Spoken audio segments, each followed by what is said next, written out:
everyone, welcome back to another episode of WebTech Tutorial.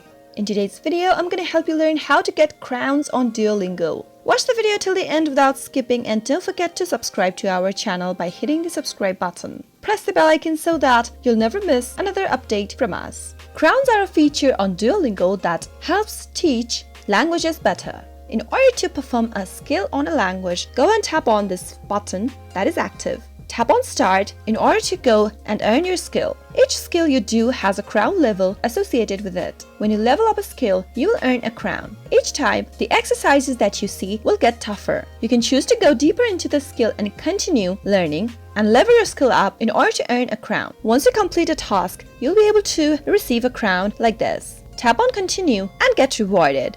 Once you complete a task, you'll be automatically unlock other levels. Tap on Start to complete your task and get crowns on Duolingo. That is how you can easily get crowns on Duolingo by completing your levels. I hope you found the video to be helpful.